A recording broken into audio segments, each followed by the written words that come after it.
The trucks and workers have begun removing Keir Starmer's things from 10 Downing Street as the official residence is now getting ready to welcome a new Prime Minister on Monday next week.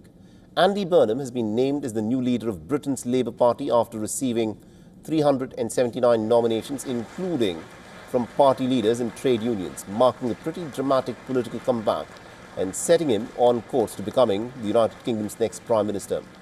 He will be the 5th British Prime Minister in as many years.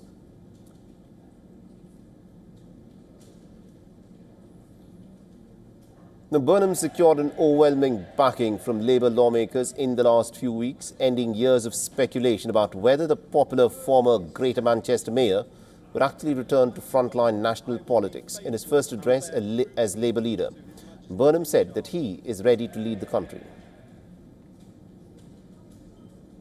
This is a proud moment you have given me and my family today, and an emotional one.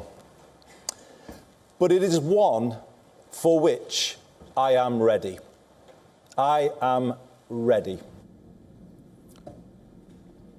While calling for a united Labour Party and ending factional politics, he's also said that this generation of politicians have failed to challenge a political culture that does not work enough for ordinary people.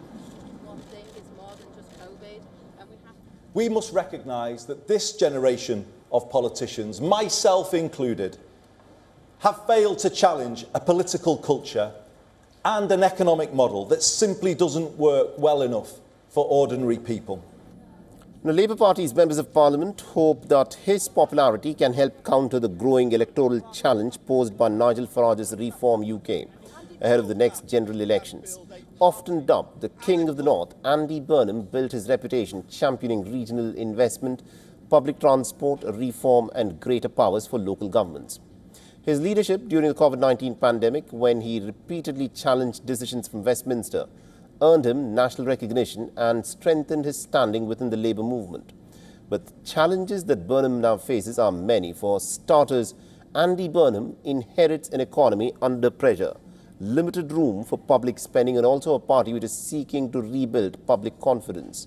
For Andy Burnham, the moment represents the culmination of a remarkable political journey, from 2 unsuccessful Labour leadership bids in 2010 and 2015 to nearly a decade as the Manchester mayor and now to leading the country. The coming days will determine whether this resurgence can actually translate into success on the national stage. Do you think Keir Starmer is scared of you? I'm not making any further comment. And we earlier spoke to our correspondent Ollie Barrett from London. Listen to what he had to say. Well, in the next few days, we will see him become Prime Minister. Over the course of the weekend, effectively, Keir Starmer remains Prime Minister and Andy Burnham has taken over from him as leader of the Labour Party. But on Monday, that leadership of the country will switch as well from Keir Starmer to Andy Burnham. And at that point, Andy Burnham will have to do a number of things. One is name his cabinet. Who's going to be his finance minister, for example, his foreign secretary, and all of those crucial roles around the cabinet table. He says he hasn't made those decisions yet, but he certainly will have to do so within days from now, and they will all have very difficult jobs ahead of them. You mentioned the fact that Andy Burnham is setting out an ambitious agenda, and he has done in broad brush strokes. There is not a lot of detail yet around exactly how he wants to achieve some of the ambitions he's setting out. He says, for example, he wants to see much more economic growth in the country in every region of the UK, but he doesn't say beyond